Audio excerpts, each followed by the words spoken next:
Hyderabad city police, पूरा government departments मिलजुल कर काम कर रहे हैं। ये पूरा सिटी में law and order, public safety, security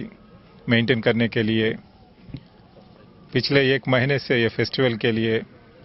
पूरा हैदराबाद सिटी पुलिस इसमें शामिल हैं। हैदराबाद सिटी पुलिस के पूरा विभाग, law and order police, traffic police, security wing, armed reserve, home guards, task force, सभी विंग्स ये एक्टिविटी में इन्वॉल्व होके ये पूरा फेस्टिवल तमाम पब्लिक इसमें एक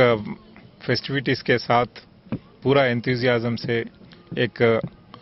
अमन और शांति के साथ ये सेलिब्रेट करने के लिए हमारे अरेंजमेंट्स हैं। कोई रूमर्स आए तो भी कोई भी बिलीव नहीं करना, कोई ऐसे मैसेज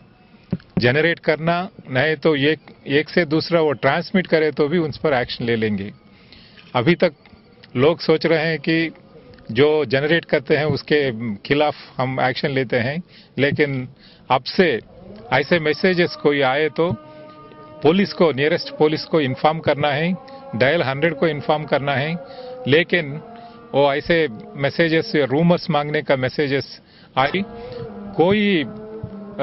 मैसेजेस ये सोशल मीडिया में ट्रांसमिट ना करना, वो जनरेट ना करने तो भी कोई हमें किसी से भी मिले तो उसको दूसरा आदमी को या दूसरा ग्रुप्स में नहीं डालना, इसको फैलाने के लिए कोशिश नहीं करना और उसको कंटेन करने के लिए हर एक आदमी कम्युनिटी में प्रयास करना है।